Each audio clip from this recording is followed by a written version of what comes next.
esse você tem, esse slide vocês têm, não é? Esse slide é muito legal porque ele sistematiza o processo do que é tipologia textual. Eu já falei para vocês antes, mas dessa vez está mais organizadinho, com uma explicação mais definida.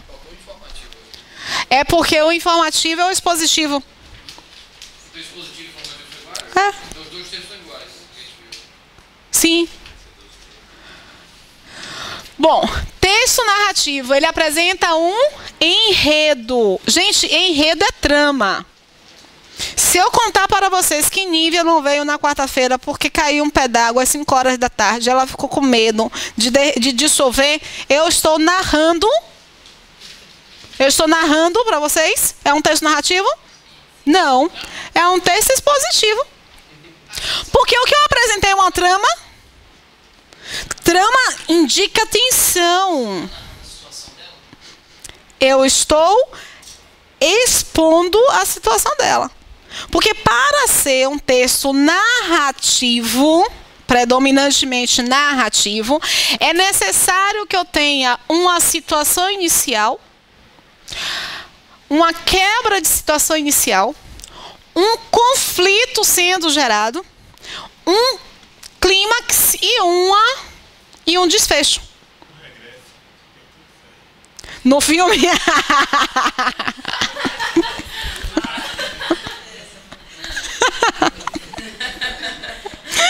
Por isso que é o gênero filme.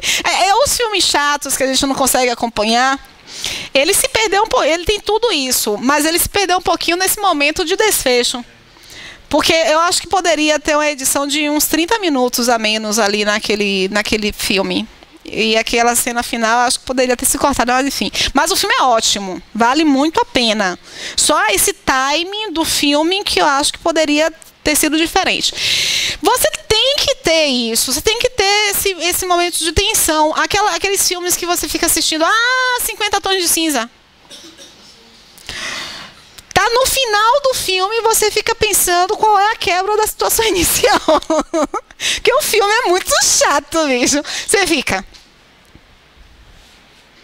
Aí fica esperando acontecer alguma coisa. E fica igual. O filme, portanto, ele perde o time. Ele perde a ideia da trama desse gráfico, tá? Então, o que eu apresentei sobre a quarta-feira de Nívia não é um texto narrativo, é um texto expositivo, ok? Informa.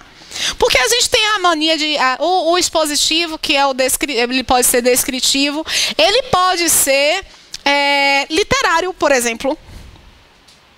Ele pode ter figuras de linguagem. Quando eu falo de minhas filhas, eu chamo minha filha mais velha de meu sol e chamo minha filha mais nova de minha lua que dispensa estrela. Que ela toda preenche aquela coisa linda, maravilhosa. Pô, eu estou fazendo descrição de minhas filhas, mas eu estou fazendo descrição de minhas filhas usando um processo mais conotativo. O texto expositivo não é sempre um texto... Você falou sobre o expositivo e o informativo. Todo informativo é expositivo. Mas nem todo expositivo é informativo. Ok? Então eu não falo uma coisa. O informativo porque ele informa. É porque um texto expositivo literário, um texto descritivo literário, ele já não vai ser chamado de informativo, porque o informativo é mais técnico. Ok? Mas está dentro dessa pegada, está dentro desse universo. O texto argumentativo, ele também não precisa ser o tempo inteiro sério. Ele não é um texto sempre sério. As charges, elas são textos argumentativos, porque apresentam uma opinião, apresentam um posicionamento, tá? Mas uma dissertação argumentativa tem o mesmo formato de uma charge? Não. Mas ambos são textos argumentativos porque definem uma opinião. O texto dialogal é aquele que apresenta um diálogo. O chat, o WhatsApp. O WhatsApp é um texto dialogal. O chat, o WhatsApp são textos dialogais. Porque eles precisam de estímulo e resposta, tá? Uma conferência é um texto dialogal. O texto injuntivo é um texto de instrução, tem uma linguagem descritiva para transmitir essa instrução, portanto, gênero que pode ser apresentado aqui, uma receita. O texto dissertativo, uma coisa interessante de identificarmos é que o texto dissertativo ele é linear. Ele não pode ser confundido com o texto argumentativo. Apesar de um texto poder ser chamado de dissertativo argumentativo, ok? Porque o dissertativo ele tem uma linguagem mais objetiva, mais técnica, sem a apresentação obrigatória de uma tese. O texto argumentativo ele tem uma apresentação obrigatória de tese, e a linguagem dele não precisa ser tão objetiva, não precisa ser técnica, ok? Deu para entender direitinho? Vamos lá. Diga. Fazendo uma redação, o texto dissertativo, geralmente, né, é impessoal. No caso, quando pede um dissertativo argumentativo, a gente pode ser mais pessoal. Olhe, veja só, Aline. As pessoas, elas confundiram muito o que é subjetividade com o que é objetividade. Você pode ser extremamente objetiva utilizando a primeira pessoa.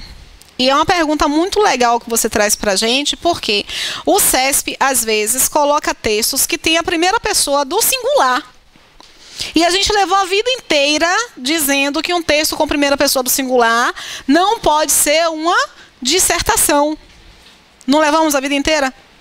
A dissertação é um texto com uma linguagem dissertativa, ou seja, objetiva e técnica. Ponto. Você pode utilizar um eu sendo objetiva e técnica. Aquele texto, o primeiro que nós analisamos, pode ser chamado de texto dissertativo? E ele pode ser chamado de texto dissertativo, não pode? Mas ele utiliza a primeira pessoa do plural. Não enfraquece por isso. No vestibular, hoje, inclusive, já há a possibilidade de o candidato utilizar a primeira pessoa do singular nas dissertações sem ser penalizado. Porque a gente já tem uma evolução maior para o processo de redação no vestibular. No concurso pode? Não. No concurso eu digo, evite até a primeira pessoa do plural. No vestibular já se escancara. Você já pode usar a primeira pessoa do plural com tranquilidade no vestibular. Mas no concurso não se pode ainda. Ainda é meio fechado, tá? Para você ter essa possibilidade. Mesmo apresentando a primeira pessoa do singular ou a primeira pessoa do plural, o texto ele vai ser definido como um texto dissertativo argumentativo pelo teor. Se ele tiver uma comunicação objetiva, clara, técnica, não é a primeira pessoa que vai interferir nesse processo, entendeu? Agora, não pode ser a primeira pessoa do eu lá em casa. Não pode. Você pode colocar a primeira pessoa de uma maneira mais imparcial. E aí a gente acha que é de uma maneira mais impessoal. Toda dissertação argumentativa quer o que de você? Uma exposição só? É uma exposição e uma tese. Então, é a sua opinião. Então, se toda dissertação argumentativa quer a sua opinião, a sua dissertação pode ser impessoal? Não. Geralmente é a primeira pessoa do plural também. Pode se referir, pode se pensar. Não, é a terceira pessoa do singular. Podemos a primeira pessoa do plural. Mas você pode, mas no vestibular. Antes, logo quando eu comecei a trabalhar com redação para concurso, até falava para o pessoal, porque eu trabalhei com redação para vestibular durante muitos anos. Então, eu estava super habituada e achava super natural. Inclusive, agrega um valor argumentativo muito poderoso ao texto quando você apresenta a primeira pessoa do plural. Só que o perfil da correção e do público de concurso público impede que você siga a mesma linha. Então, hoje, eu já não digo, use a primeira pessoa do plural porque você pode. Eu digo, não use, porque o seu corretor ele não está preparado para receber a primeira pessoa do plural de uma forma tão amigável. Então é melhor trabalhar com a terceira pessoa do singular, ok? Beleza? Vamos lá. O texto...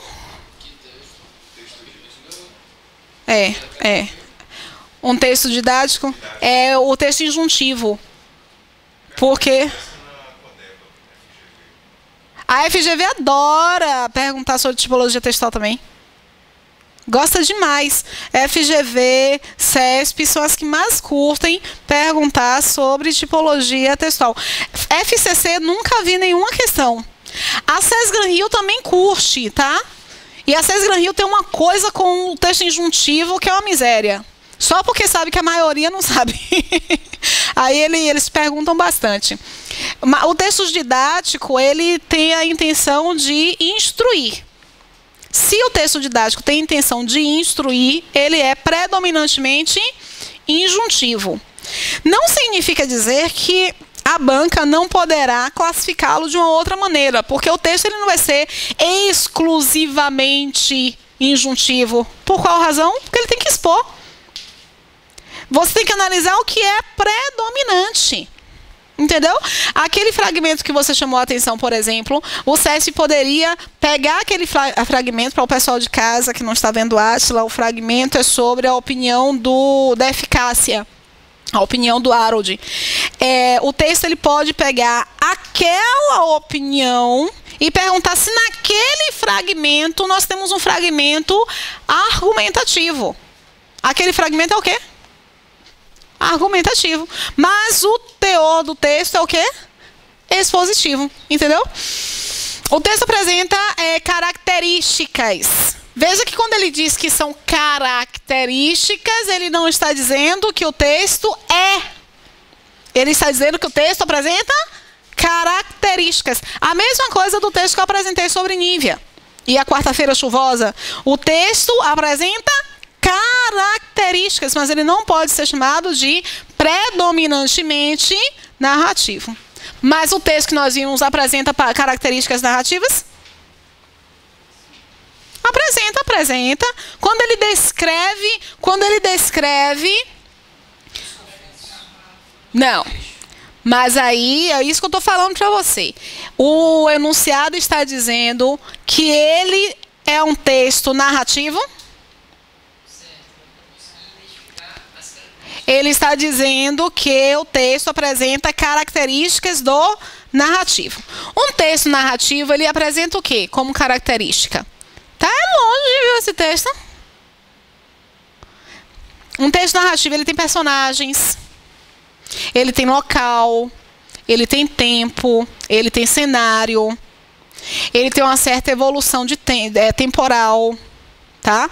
Você encontra algumas características narrativas aqui quando traz o canadense e apresenta a descrição do que esse canadense faz com as mensagens. Há 13 anos, tem cartas que levam até 13 anos. Você, inclusive, visualiza, não visualiza, não? Quando você lê, você chega a visualizar o cara colocando na garrafinha, lançando...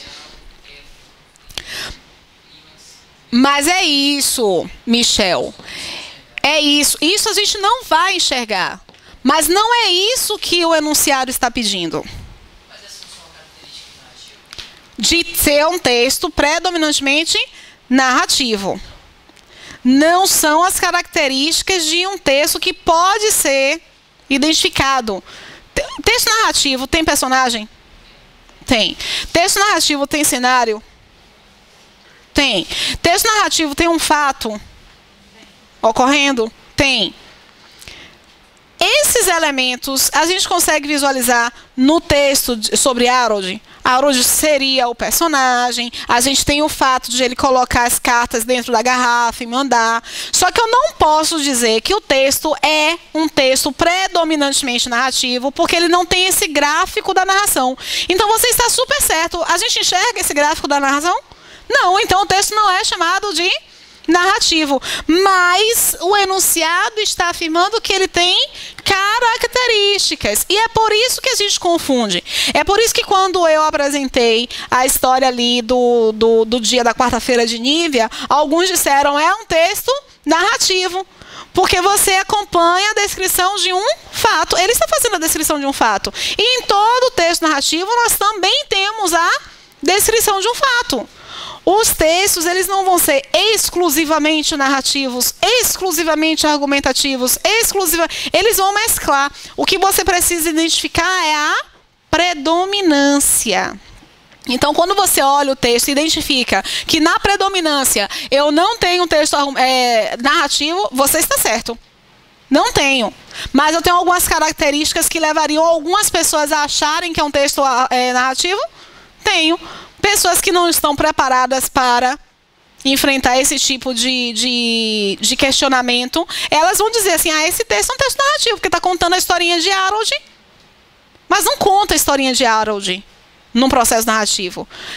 Apresenta a descrição do fato. E isso cheira só ao processo narrativo, entendeu?